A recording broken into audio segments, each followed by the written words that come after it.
Trust is not a flaw, but offering it to the wrong individuals can destroy you. In this video, we're dissecting 7 distinct types of people who don't deserve your loyalty, time, or respect. We're exploring this through the lens of authentic Stoic philosophy, because timeless wisdom still tackles today's challenges. Pay attention, your future peace hinges on this.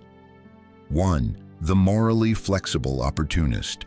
They always have an excuse, a story, a rationale for doing wrong that somehow feels convincing. You catch them lying, but they had no choice. You see them cheat, but it's nuanced. They cut corners, betray others, and disregard values, then smile as if nothing happened. At first, it seems minor, until you're the one they trample. Psychologically, they thrive on moral relativism. Nothing is sacred unless it serves them. The Stoics understood that character is non-negotiable.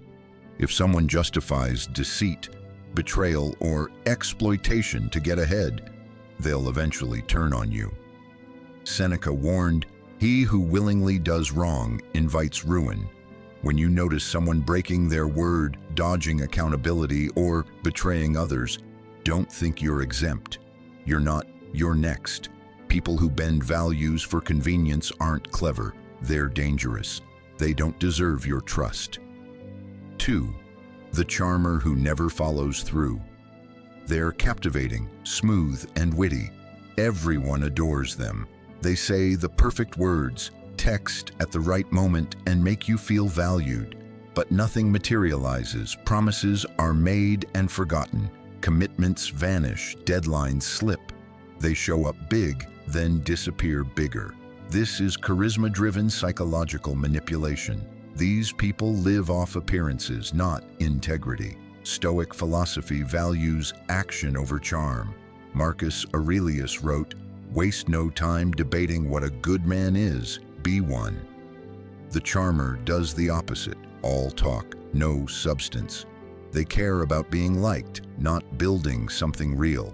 If you keep trusting them, you'll build their vision while yours fades. Respect comes from consistency, not charisma. Cut ties with smooth talkers who deliver nothing. If they can't follow through, they're not genuine. 3. The perpetual victim who refuses growth. Every issue they face is someone else's fault. Every missed chance is bad luck. Every failure is never their burden. You, being empathetic, try to help repeatedly, but no matter the advice or support you give, nothing shifts. They don't want solutions, they crave sympathy. This is a psychological addiction to victimhood, and it's toxic. The Stoics championed taking responsibility for your response to life. Epictetus said, "What happens to you doesn't matter, it's how you react that does." Victims reject this, choosing blame over growth and avoiding self-reflection.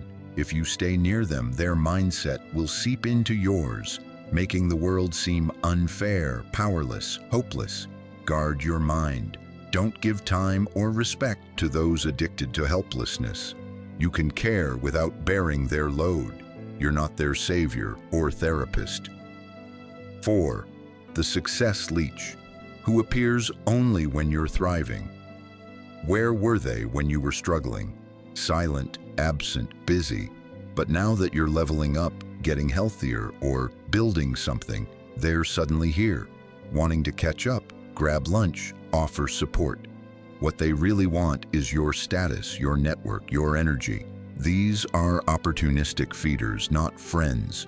They don't join you to grow, they arrive to bask in your glow. Psychologically, this stems from entitlement. They think your success should benefit them, despite contributing nothing. The Stoics called this false friendship. True friends strengthen you in tough times. Fakes only show up when you're shining. Seneca wrote, "A friend to all is a friend to none." Notice who appears only when you're winning. If they weren't there for the struggle, they don't deserve the reward. Protect your space. Not every clapper is cheering for you. 5. The divider who sows subtle chaos. They don't attack openly, they plant seeds, small comments, quiet doubts, a friendly warning about what someone thinks of you. Suddenly, you question trusted allies, feeling paranoid and unsettled. This isn't accidental, it's calculated. These psychological saboteurs thrive in shadows, stirring drama without taking blame. They fracture groups with whispers and false concern. Stoic philosophy values truth, unity, and directness. If someone's loyalty involves tearing others down, it's not loyalty, it's control. Marcus Aurelius said, "The best revenge is to not become like your enemy, including those who stir conflict for sport." You don't need to confront them, just limit their access. If their words leave you with less peace, it's not a conversation, it's a trap. Let them play their games elsewhere. Your mind isn't their battlefield. 6. The insecure controller who punishes your independence. They seem supportive until you think for yourself or make moves they didn't sanction. Then they turn cold, passive-aggressive, or silent. You're not being punished for mistakes. You're punished for not needing them. These people mistake control for connection, only feeling secure when you're dependent. Psychologically, this is covert domination. They manipulate, not lead. When you outgrow their influence, they lash out. The Stoics prized inner autonomy. Epictetus said, "No one is free unless they master themselves." Freedom threatens controllers, so they use guilt, silence, or withdrawal as weapons. You don't owe anyone obedience. Growth demands distance from those who need you small to feel big. You don't need their approval to evolve or their blessing to advance. Move forward anyway. 7. The pretender who mirrors you for trust. They love what you love, agree with your every word, share your goals, views, and frustrations.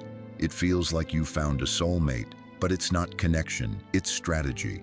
They don't show their true selves. They reflect what you want to see. This psychological tactic called mirroring builds quick trust, but it's fake.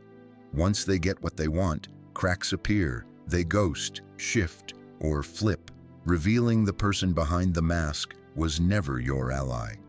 The Stoics valued authenticity over likability. If someone always agrees, never challenges, and adapts too perfectly, they're not real. They're reading you, not respecting you. Seneca said, "True friendship's beauty lies in understanding and being understood." Being understood doesn't mean being mimicked. Don't trust echoes. Trust character. Let people reveal themselves without rushing to believe. The world urges you to be open, forgiving, and understanding. But that doesn't mean being naive. It doesn't mean leaving your life's doors open for those who've already taken from you. Respect is sacred, trust is earned, and if someone repeatedly violates both, you don't owe them another chance. You owe yourself peace. Cutting people off isn't harsh, it's clarity. The Stoics weren't heartless. They were disciplined, guarding their minds, time, and energy. To live with power, not pain, you must do the same. You know the types, you see the signs. The only question is, will you act or keep suffering in silence? If you're committed to becoming your strongest self, subscribe now and check the description for top personal growth tools. Protect your life. It matters, and not everyone deserves a seat in it.